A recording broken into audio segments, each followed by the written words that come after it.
Okay, namaste everyone and welcome to this webinar on what is Tantric Sexuality. Well, before we go into what exactly is Tantric Sexuality, let's look a little bit on what is Tantra. The very word Tantra has many connotations these days. It's often very much misunderstood, misrepresented in many ways. In India, the word Tantra has often been relegated to things like black magic, sexual smart, something weird, something dark. Most Indians tend to be quite scared of the word Tantra. Most Indians, if you tell them I'm practicing Tantra or I'm a Tantric, they'll turn away from you and they'll run away. They'll cross the road and say, please, let me not disturb you and you don't disturb me. Leave me alone, because these Tantrics in India apparently are up to no good. So you have misunderstandings like this about what a Tantric is and what Tantra is. And for the Western people generally, Tantra has become a kind of fun sex thing, something erotic, some Kama Sutra, some Indian erotic, weird sexuality. And that's what Tantra is. And actually, neither of these interpretations and understanding of Tantra are right. They are very false. So before we go into the Tantric sex, which is what this presentation is really about, let's see what Tantra is. And for this, I'm going to do a bit of a screen share to show you some slides.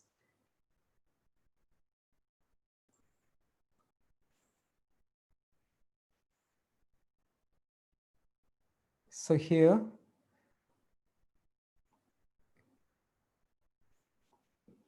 we have the PowerPoint presentation, and it tells us what Tantra is. First of all, the very word Tantra means, as it says, it means a warp or a web of interconnections, that everything in this universe is connected to everything else in the universe. These interconnections are generally beyond the scope of the five senses, because the five senses perceive the reality in a very impartial and incomplete way. The five senses, if you see the hand, the five senses are like perceiving reality from the level of the fingertips, where things look separate from each other. If my eyes are here and I look out from here through all the fingertips, then I look at two fingers, look at each other, and they say, oh, you and me are different from each other. We are separate from each other. I am here and you are there. And between us, there exists space. Between us, there exists time. And so it is with everything else. But when you go deeper into this, into the mind, and even deeper into the realm of pure consciousness, then you realize everything is one. Everything is interconnected, that the five fingers are not separate. It's just an illusion from a sensory level of consciousness that things are separate.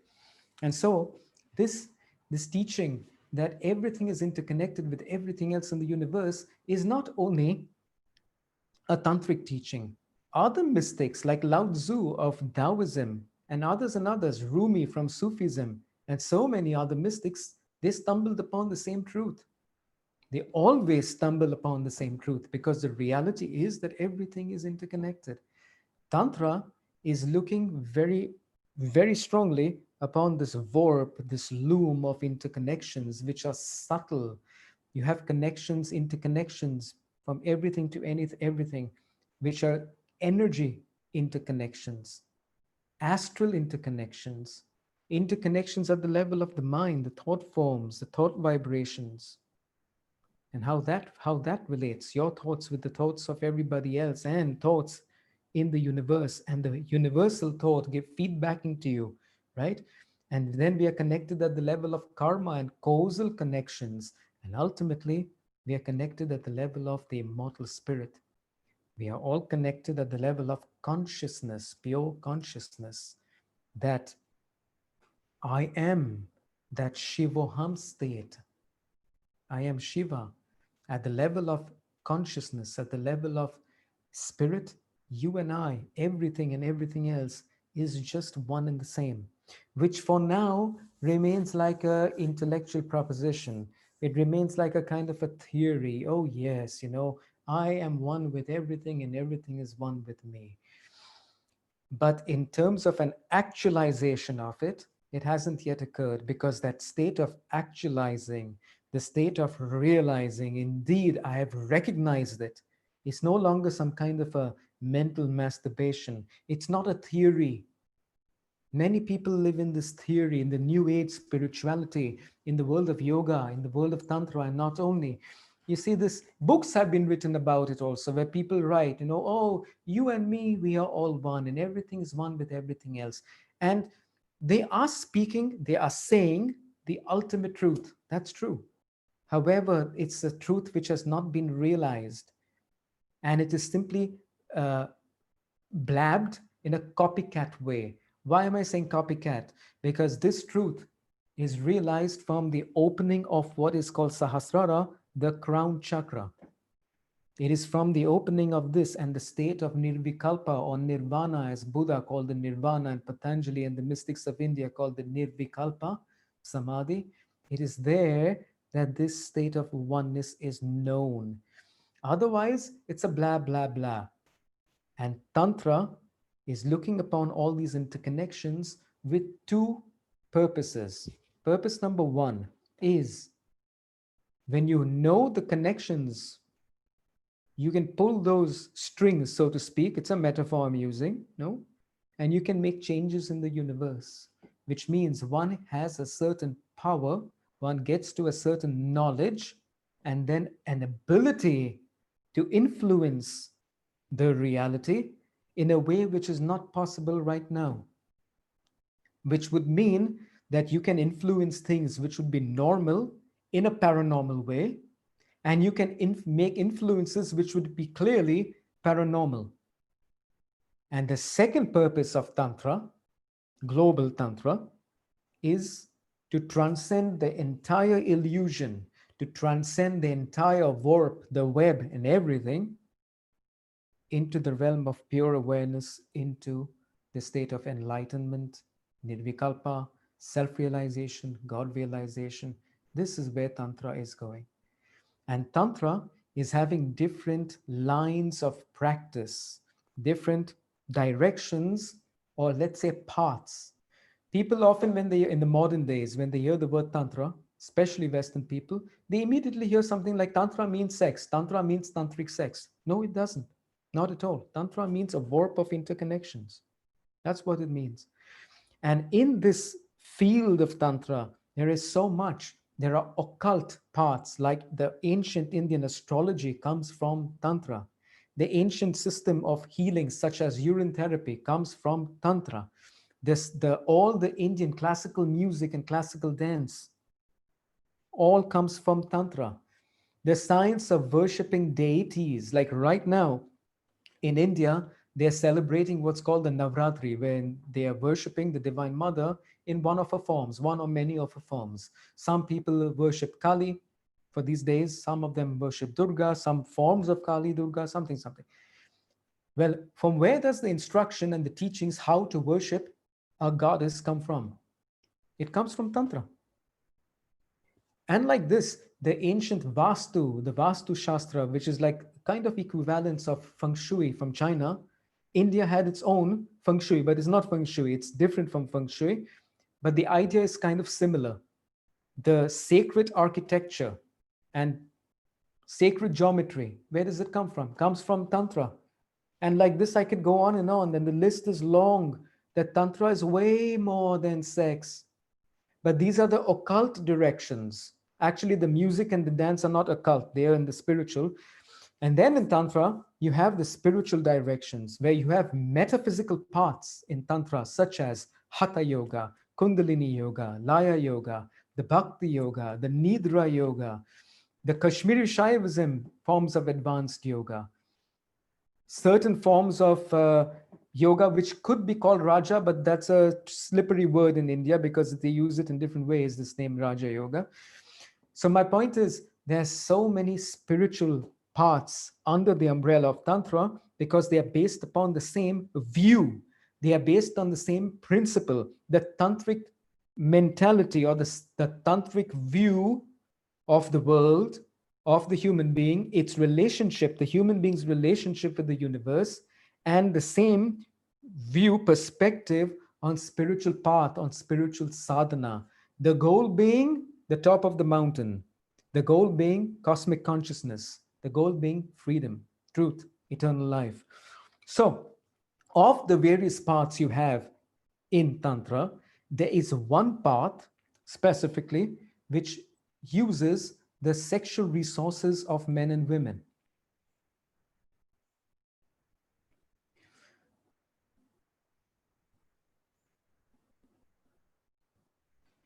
And that path, which uses the sexual energy, the sexual desire of men and women, that path towards transcending the sexual desire, transcending the sexual attachments, via going through it, that's the path of Tantric sexuality.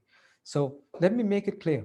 It says in the slide over there, Tantra is a life embracing path of spirituality, and it is a valid, time tested path to enlightenment, which becomes difficult for many people to even comprehend because almost everyone, we grew up in a family, Christian, Buddhist, Hindu, Jewish, Muslim, something, something, something. And we lived in a society, in an environment of a similar kind. And all of these spiritual paths, which are perfectly valid and they work, if you follow them right, the ones I mentioned now, follow them right, they can take you all the way to cosmic consciousness, and they have to many others, and they can for you too. But these paths are paths which go against sex. There is no room for sex on a strong Christian path. On a path of Christianity, if you're like a Christian monk or a Christian nun and you're going full on to the kingdom of heaven using Christian terminology, then there's no room for sex. You have to go celibate. You have to end your sexual life. You have to simply lock it up, and that's it.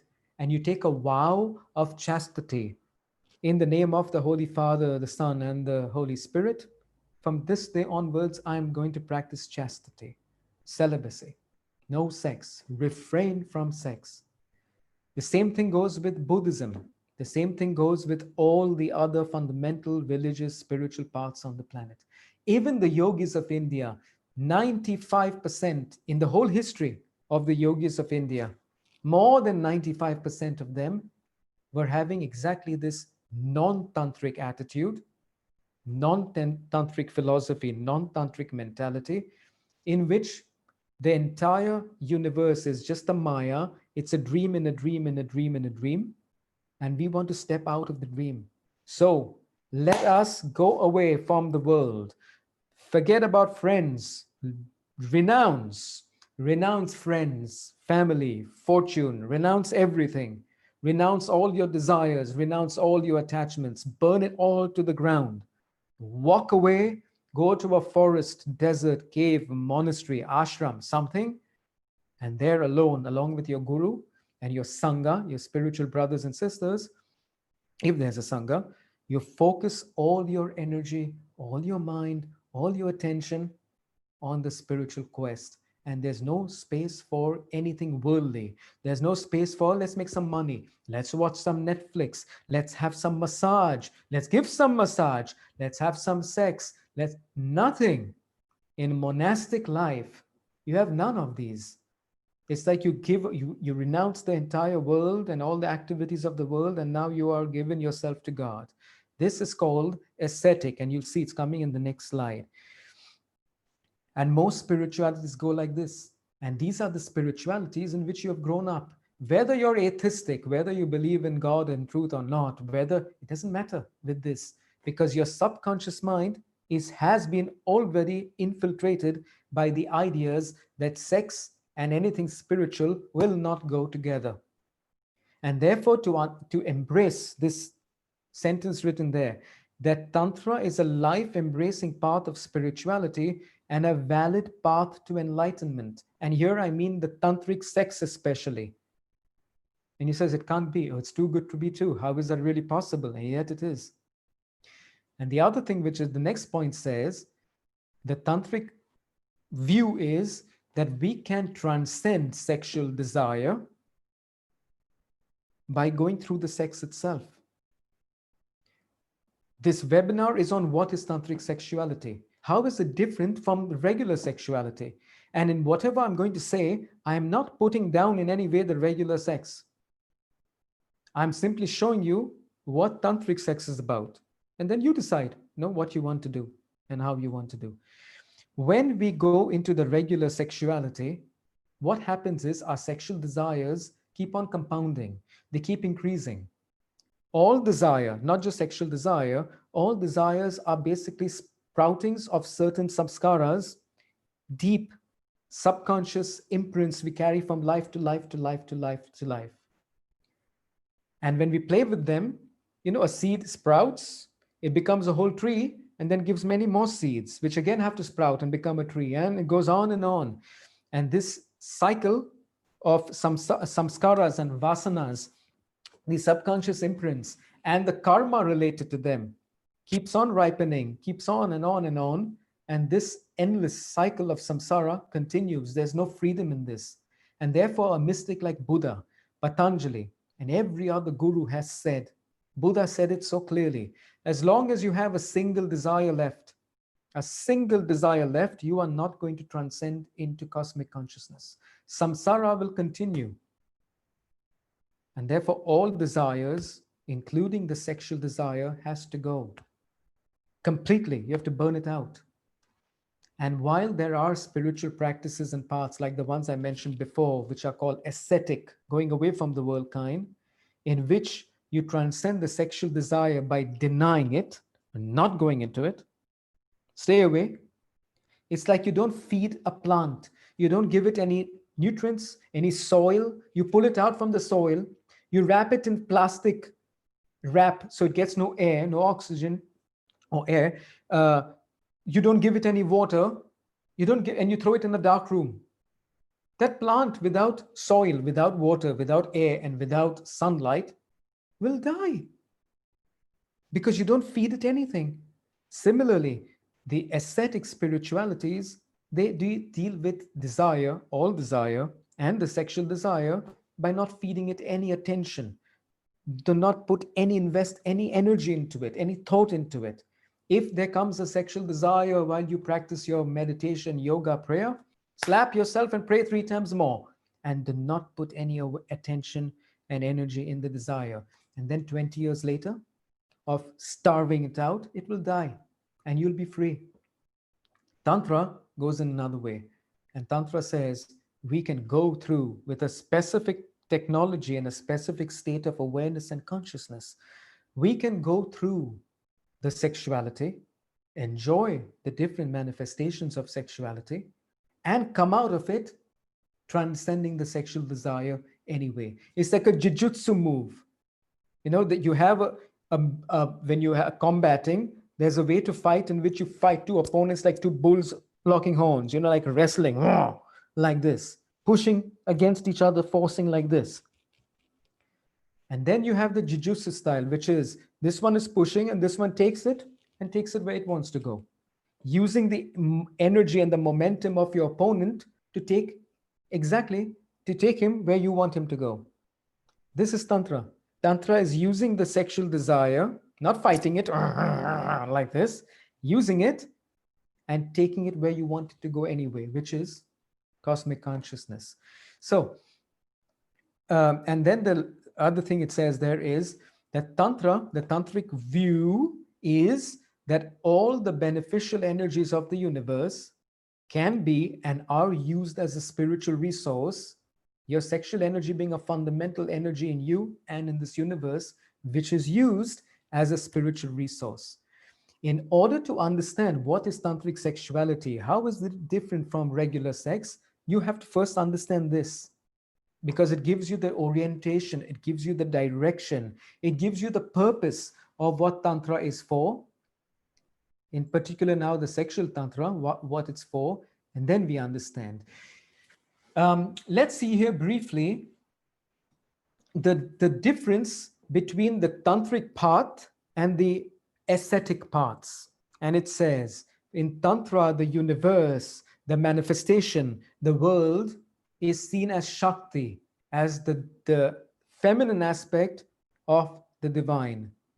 Whereas in the ascetic parts, this manifestation, the world, the universe, is seen as samsara, the illusion, and maya, the illusion. And you want to run away from samsara. You want to run away from maya to find your nirvana.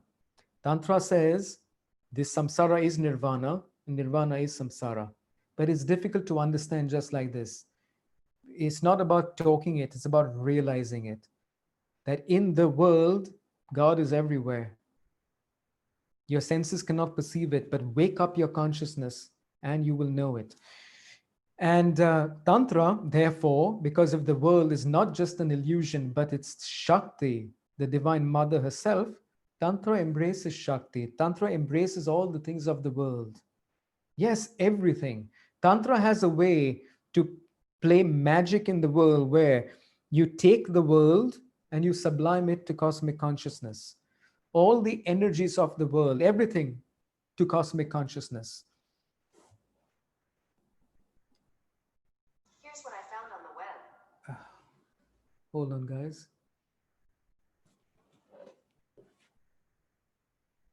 Yeah. So,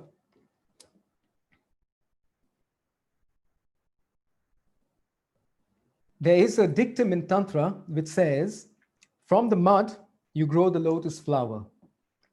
The world is full of mud, and by itself, you have all kinds of energies and, illusions within illusions which can trap you. But Tantra is about from the mud, you grow the lotus flower of consciousness. The lotus flower has its roots in the mud. That means Tantra has a way to take everything in the world, even if it's down there, like the sex, and take it up to the sublime, to the divine.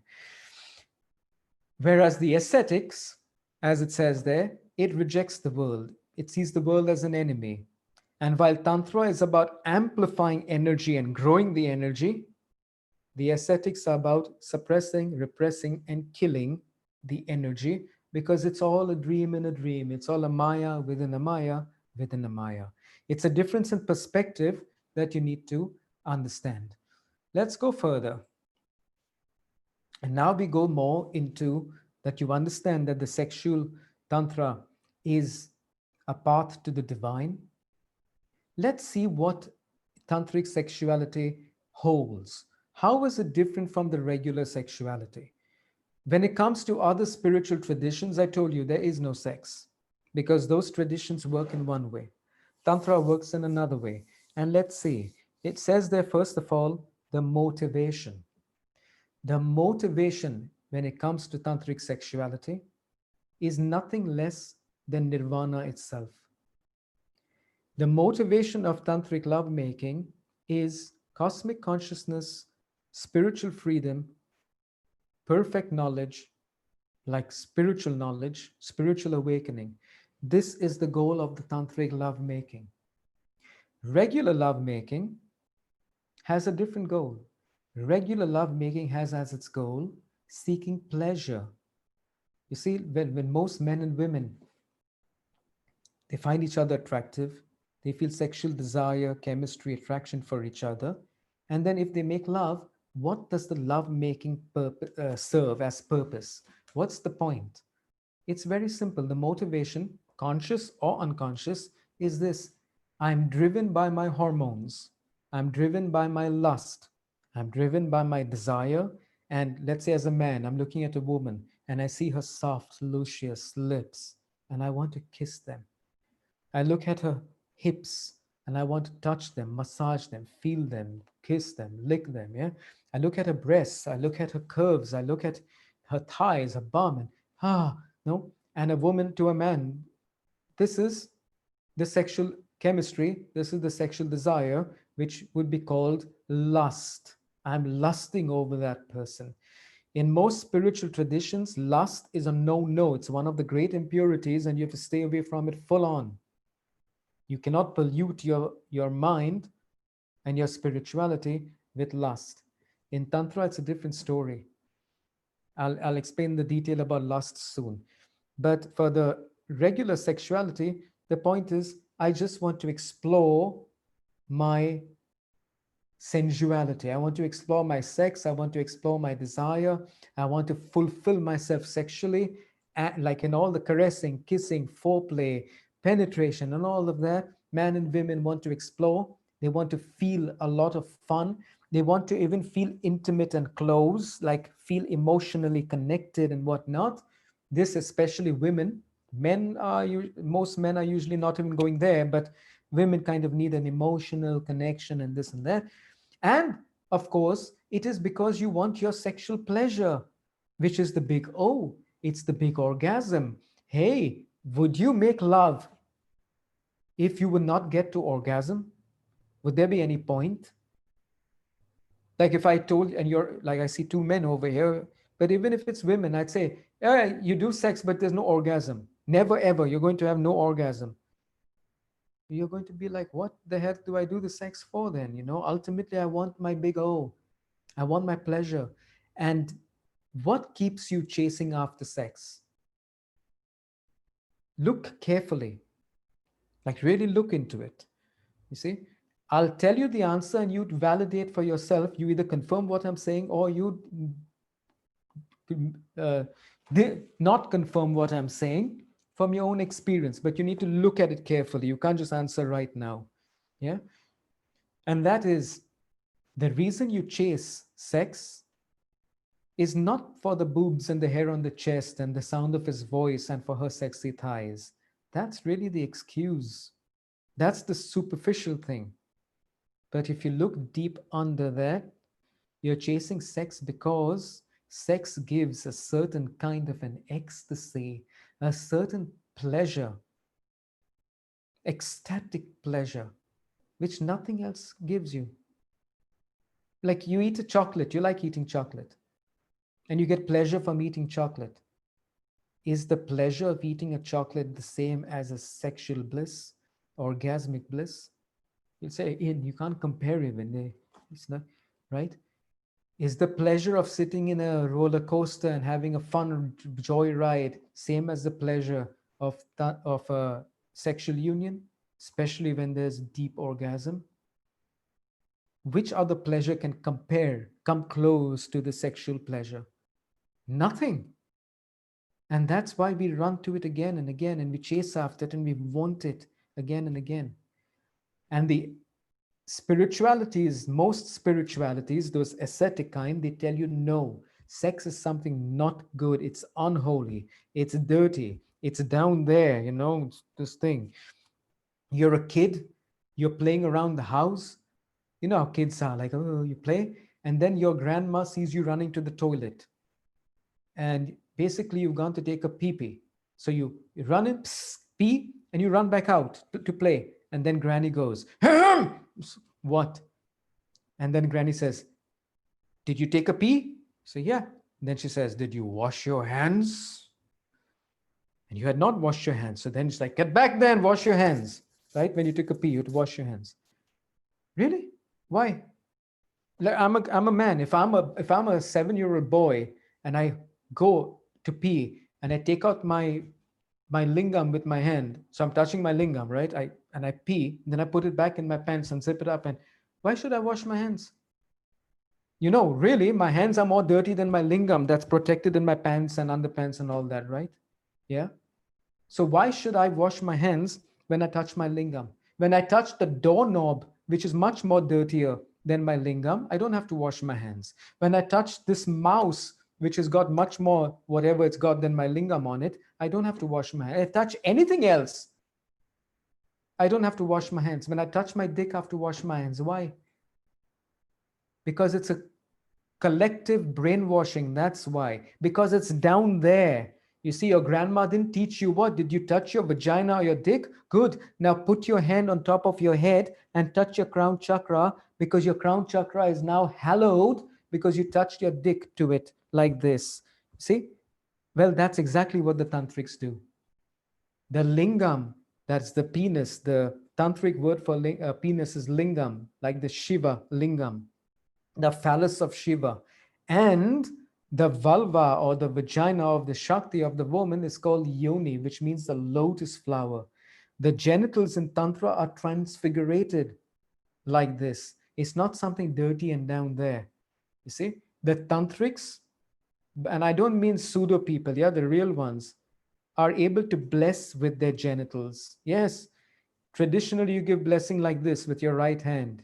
You know, in Christianity and yoga, you bless like this. A priest blesses like this. Parents bless and gurus bless, etc. You know what? You can as well bless with your genitals. But you see, your mind most probably cannot digest what I'm saying just now. It's too much. It's like, what?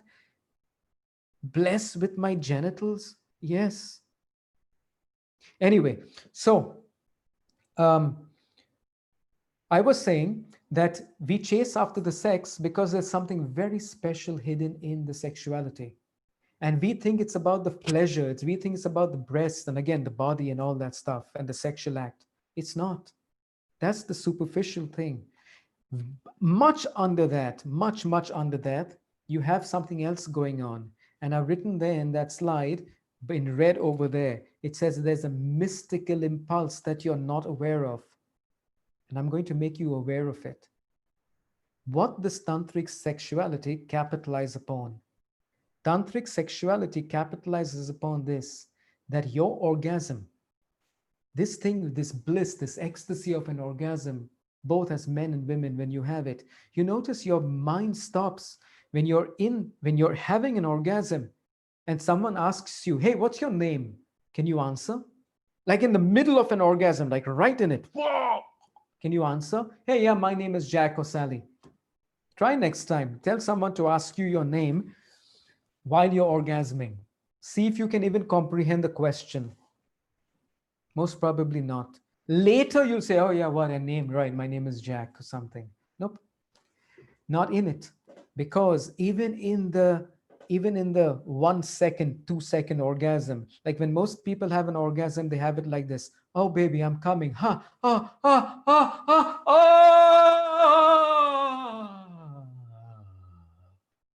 How long is that? 2 seconds, 3 seconds, right? And then it's like, right? Good.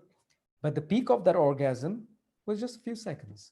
In those few seconds, your mind stops. Time stops, space stops, everything stops. Because an orgasm is your gateway to cosmic consciousness. This is what the Tantric yogis realized a long time ago, that no, sexuality is not dirty and sinful. There is no energy, if you know how to use it, that can be closer to the cosmic truth and cosmic consciousness than the sexual energy. That's why the Tantrics depict in their stories and whatnot, symbolically, what are Shiva and Shakti, Shiva and Parvati doing on Mount Kailash? Reading poetry to each other. Oh, Shakti, come, listen, I'll read you some. Are they watching the sunset and saying beautiful sunset? Huh? Is that what they're doing? No. The Tantrics tell us that Shiva and Parvati, Shiva and Shakti on Mount Kailash, what are they doing? They are fucking. That's what they are doing.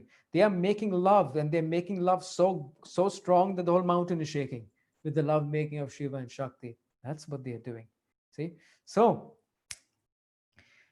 the Tantrics have a different view on these things. And they say the secret of all of this is your orgasm.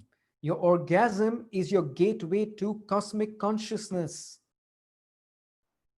The problem is that when most men and women have an orgasm through their regular sexual life, when they have an orgasm, they have what would be called an explosive orgasm, which means the vital sexual energies, they have a name in Tantra, they call Ojas, O-J-A-S.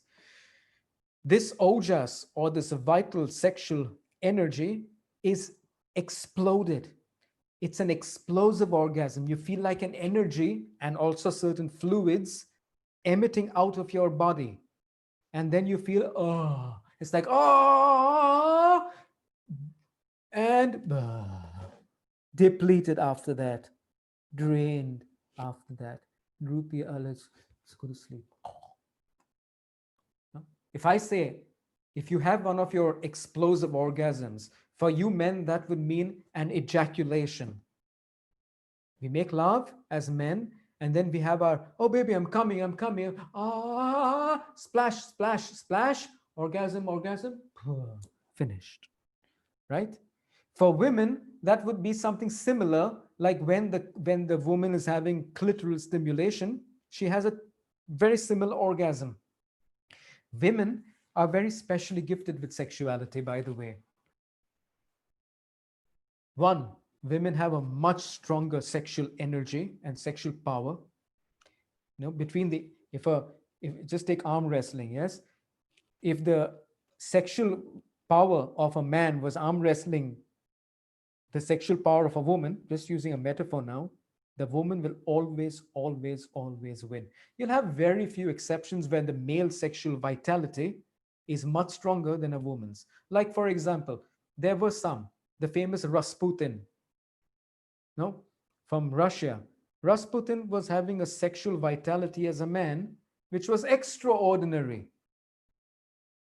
And yet, it wasn't stronger than many women, but compared to most men. And if you compare Rasputin with a very malnourished woman who has very little vitality, sure, his sexual vitality is stronger. But in most cases, like if you are a man and you have a girlfriend, or if you're a woman and you have you have a boyfriend, husband, something, the woman's sexual energy and power will always overwhelm the male sexual vitality. You see this also very often, so often, when making love, and when the woman starts to get more and more and more pleasure, the man ejaculates very quickly. He can't hold it, he can't sustain. Like the woman's sexual energy amplifying stronger and stronger, it simply milks the guy. It's like he can't hold back and ride the wave even because it's so strong. So, women, you have a great gift over there. And the second thing is that women can have different forms of orgasms. Most women, because of a lack of good sexual education, they have focusing upon the clitoris and stimulating the clitoris either with the fingers or with one of those machines that vibrate, the vibrator thing on the clitoris, or in the love making, the man's pelvis and the man's pubic bone is stimulating her clitoris, or she's touching herself while he's penetrating her. And one over the other, she gets excited with the stimulation on the clitoris, and she also has this pleasure in the same similar like a man. And it's baby, baby, throws her legs open and I'm coming, coming, coming. Big scream, big shout, and then and she's drained. That orgasm, which comes from the stimulation of the clitoris, is for most women, there are exceptions, but for most women, it's an explosive orgasm. It discharges a certain energy, and then it's like you peaked, and now it's finished. So, the problem is, for most people in regular sex, this this is the way it goes. The curve of pleasure builds, builds, builds, builds. Then there's a very sharp curve of resolution on the peak. On this peak, you have a momentary short orgasm with the discharging of the energy and the fluids, and then you are finished for the day, finished for the hour at least. And depending how young you are or how old you are, you take a certain time to recover. And next time you do the same thing again. Well, back like this. And the orgasm, you hardly notice it. Yeah, you notice it, and it's like the best thing in your life, but it's nothing compared to what can be. One of the major differences in tantric sexuality and regular sexuality is that we don't do this. No. The orgasms in tantric sexuality are imploded, not exploded. The vital sexual energy, the ojas, is held within. It is not lost. The sexual virility is enhanced both for men and women, which means for you men, you're able to hold longer, stronger, harder erections for long, which means you can make love with women much longer than 2 minutes, 5 minutes, 10 minutes, and so on. Like an average love making in Tantra, Tantric love making, an average would be about an hour and a half from beginning till the end. There are, if you have a lot of time in the day and this, and you can go on, you can do it 3 hours, you can do it 5 hours. It depends how much energy you have, how much vitality you have. Some people, they go on a tantric retreat, sexual tantric retreat, and they say, you know what, for the next 7 days, 10 days, we are in sex retreat. So basically, we get up in the morning, we do our purifications, cleansing, blah, blah, blah. We do a certain meditation, then we make love, tantric style. And we make love till 2 hours, 3 hours, rest a bit, cuddle a bit, start making love again, rest a bit, eat lunch, make love after waiting a little bit, make love again, and do a whole retreat of love making. You can do it for 10 days like this. Yeah. So the tantric love makings are longer, much longer than the regular love making, because the energy is imploded and sustained. There is no sliding down. There is no discharge of the sexual fluids and the sexual energy. This is bringing up what is called Brahmacharya, but I'll speak about that in a bit. So, the Tantrics realized that this orgasm is your gateway to cosmic consciousness only if you can stay there long. That's why it's a mystical impulse, because somewhere in you, if this thing will go right, the sexual union will go right. You could reach truth. You could reach eternity. And guess what? Your soul or your immortal spirit wants to know itself. And in your orgasm, you feel closest to yourself. I mean, the supreme self. This is why you're running after and chasing your orgasms, not because of the boobs and the dick, because it's a mystical impulse, because something in you tells you, here is where I will find the truth. Here is where I will know my own eternal state of I am. This is where I will know the absolute happiness, peace, contentment, love, everything that I'm searching here, there, and everywhere for. This orgasm is a gateway into perfection. And that's why Tantra says the more horny you are, actually, the more spiritual you are. Christianity will tell you the more horny you are, the more of a sinner you are. So will many other religions. And from their viewpoint, they are right. From their thing, they are right.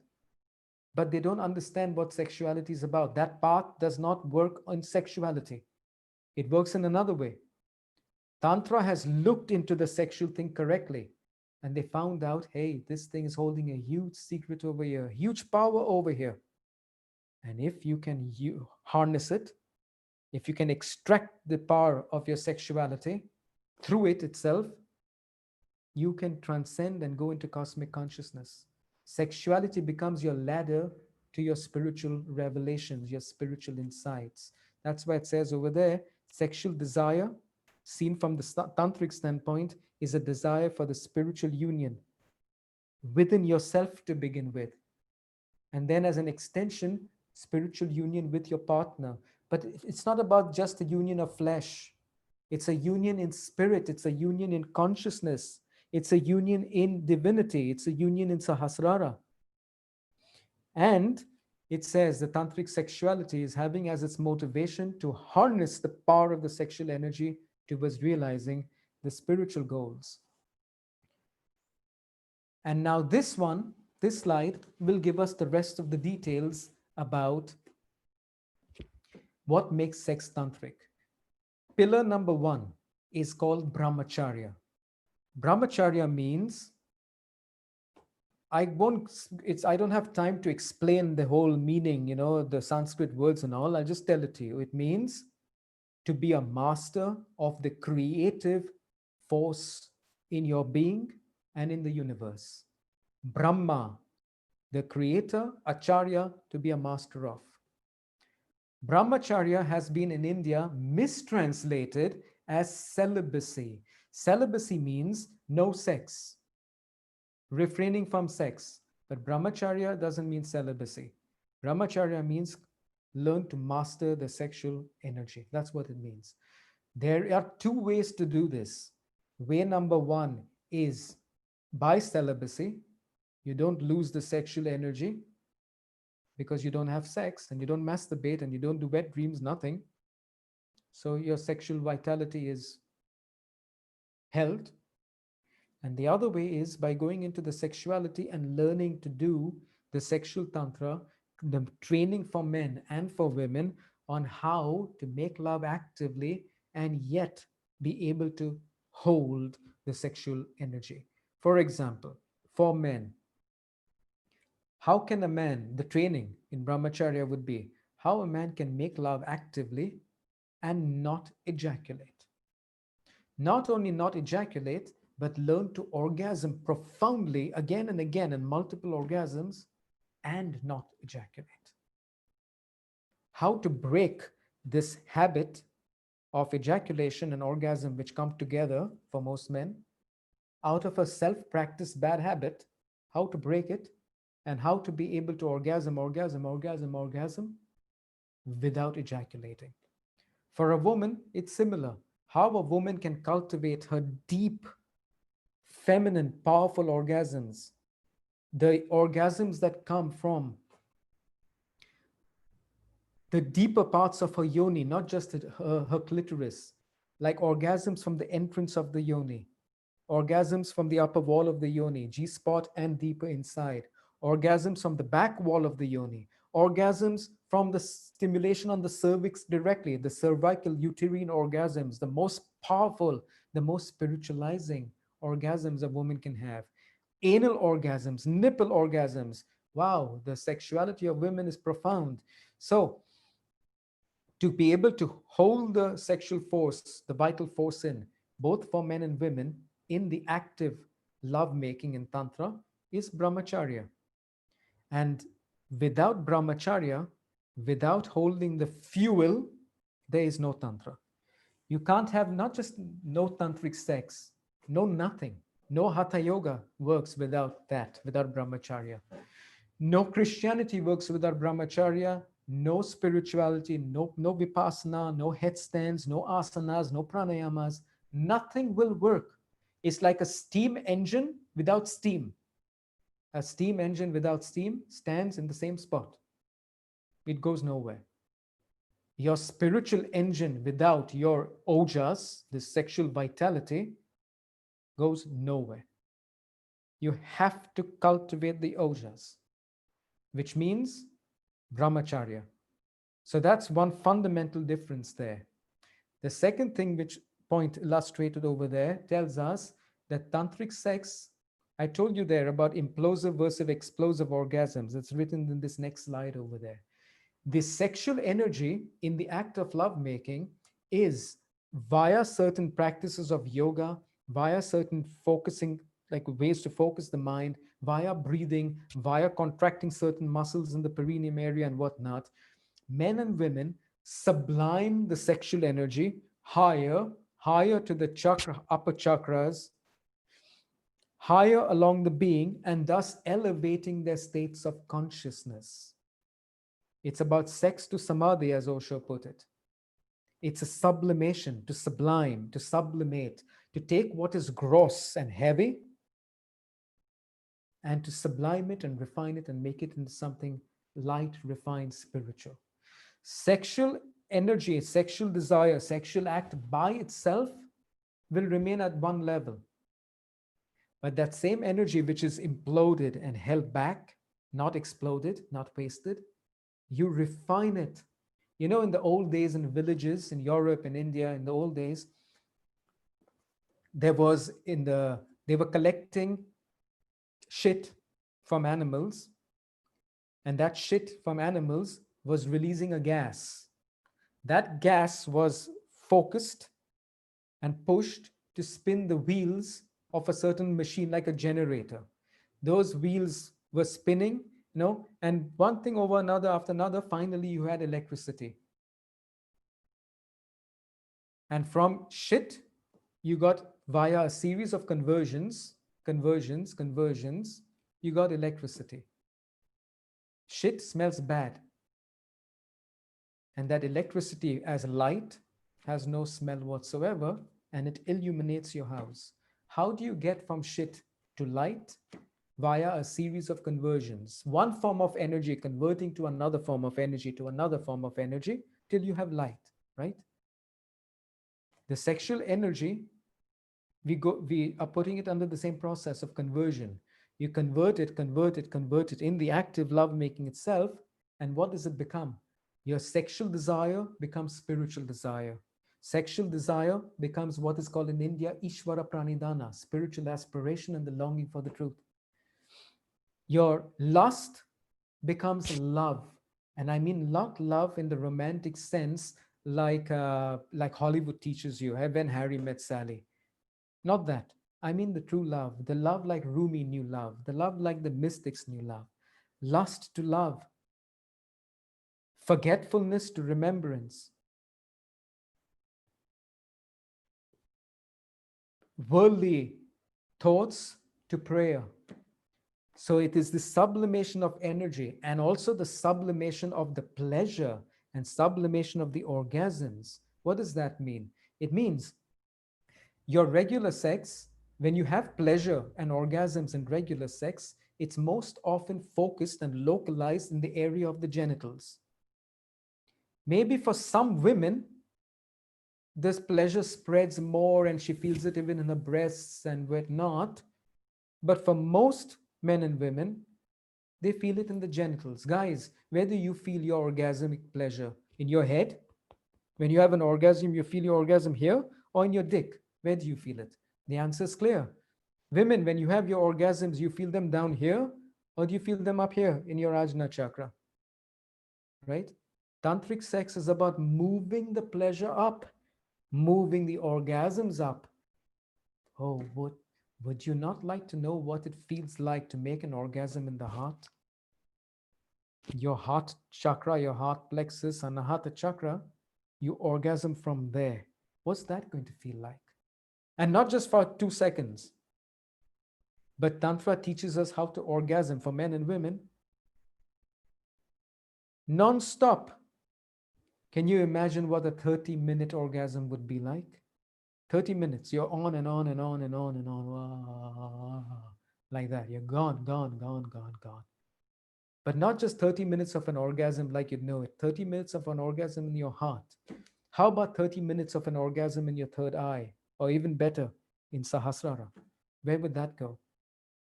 Where that goes is deep spiritual states. Those orgasms, you're in 30 minutes of an orgasm in the heart, you're in the meditation of your lifetime. You see? And it's like, it's not just a dry meditation, it's a meditation where you're dissolved in bliss, you're dissolved in ecstasy, cosmic expansion. Now imagine two people making love and experiencing that. You know, when Omar Garrison, he was one of the early authors on sexual tantra. He wrote a fantastic book, and he says, when I met my tantric guru in the south of India in those early 1900s, his guru told him, Omar, he says, Omar, have you had great sex in your life until now? And Omar said, yeah. And the guru clapped him and says, you know, Omar, when you start doing sexual tantra, even the best sex you've had until now will seem, in comparison, like you were having sex to a dummy in the window of a shop, like to a mannequin, compared to where you're going to go now. Like your pleasure, your ecstasy is going to amplify gazillions of times. Why? Because you hold it. You hold the energy. Each time you discharge as a man or as a woman your sexual vitality, you're like a leaking basket. You cannot hold the energy. And pleasure and energy are like this. The more energy you have, the more pleasure you have. The less energy you have, the less pleasure you have. So when you hold the sexual vital energy within you, your pleasure goes through the roof. And then that pleasure is sublimed, higher, experienced at the level of the higher chakras, resulting in high states of consciousness and deep meditations with ecstasy as the fuel, with orgasmic ecstasy as the pushing force over there. And guess what? How will your mind not focus then? You know, when you meditate, you do yoga, meditation, something, and let's say we are saying, let's now make a meditation and focus on the third eye, half an hour. You know what happens. You put your mind here, and then your mind will go in 30 seconds, gone like that, right? But when you're in an orgasm, does your mind just go here and there? Can your mind go to the shopping mall or Amazon.com when you're orgasming? No, you're in no mind then, which means this path of sexual tantra, it really is good because your mind doesn't go anywhere else. When you're in an orgasm, your mind is right there. And now you're orgasming in Ajna Chakra, on and on and on. Guess where your mind is? Your mind is focused like a laser over here. And so it's a straight path and it's a quick path towards a huge evolution in the ways that I'm saying now, in so many ways I don't even mention just now.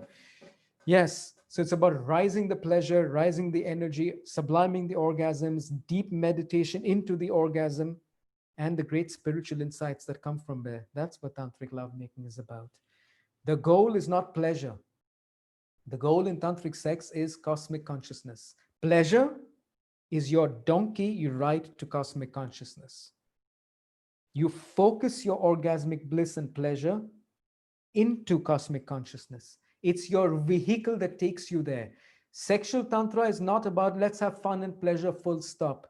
Fun and pleasure, full stop, will always bring you misery and pain. Buddha said it, every pleasure will be choked by pain. It's inevitable. It's the two sides of the same coin. To say, I want pleasure, pleasure, and no pain, you're living in a fallacy. It's a wet dream. It's never going to happen. You have pleasure. What gives you pleasure today will give you pain tomorrow, sooner or later.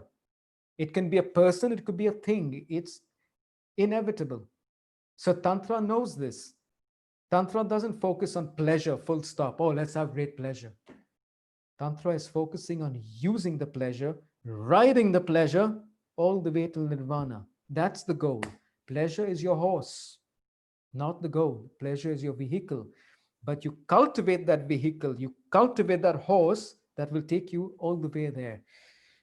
In the tantric lovemaking, you don't just focus on each other's bodies and lips. All that is great. And the sexual intimacy, fantastic. But you are also putting an awareness in the chakras. You're also focusing on using mantras. You are visualizing those geometrical yogic patterns called, or figures called yantras. Yes, you are praying while you make love. I know it sounds crazy, but that's what we do when we do tantric lovemaking. We go into states of transfiguration and recognition beyond the body, beyond the mind, beyond flesh, beyond form, beyond name. Who am I and who are you? Till you recognize it's Shiva making love with Shakti. That's called transfiguration, to see more than what you otherwise see with your senses and the mundane mind. Tantric lovemaking, because of this holding the energy and sublimation, wakes up the Kundalini Shakti. So you're in a full Kundalini rising. The orgasms are a Kundalini rising and resulting in true love, true friendship, transfiguration, communion with each other in spirit and consciousness, and together communion in the one almighty consciousness called Shiva, God, whatever you call it, Nirvana, if you wish. So ultimately, it's about realization, self realization, happiness, truth. Know the truth, and the truth will set you free. This is what Tantra, sexual Tantra is about. It's going through the sex and coming out on the other side of peace, truth, knowledge, freedom, eternal life, kingdom of heaven. Good. Thank you all for listening. This should give you a good global idea of what tantric lovemaking is about. That is not just about some kind of fornication or some just play out some lust. It has a very specific goal. It has the methodology to train you. You train yourself with the practices of Tantra to be able to, first of all, hold the energy, sublime it, and then in the act of love making, do that, and then do the various processes to spiritualize your desire, to spiritualize your sexuality, and of course, to grow and to evolve towards the peace, the happiness, the pure knowledge that you are seeking. Enough of this. Namaste to all of you, and see you the Here, next time. we have a question. Yes, For the let's say lovemaking session between two persons, both yes, persons need to accept each other and have the same objective of loving each other, right? yes, yes. That would be the right thing, because look, there are paths where you're alone. You're not with anybody. Like you sit down and do vipassana alone, right? But hey, when you're in the love making, you're two people. So both of you have to be very aligned to these things. Both of you have to have the same goal, the same objective. Imagine one person has it and the other one is like completely not there. Then you can't do this well enough. Like, look, if I make love with a woman today and she has no clue about what I told you, can I do all the things I told you? Can I sublime? Can I orgasm up here? Can I do that and make her also do it? Yes. It's possible to induce it in the other. And they're like, what the heck are you? How's this happening here? It's possible. But you can't really do a regular practice with one person seeking these things on the slide and the other one doing it only for the sake of fun and pleasure, full stop. Both, when you do it as a path, it's two people together. They make like a teamwork. Okay, let's do this thing right. And together, you share the motivations, the intentions, the practices, and you evolve together. This path of sexual tantra is for together. It's like man and woman together, and you evolve.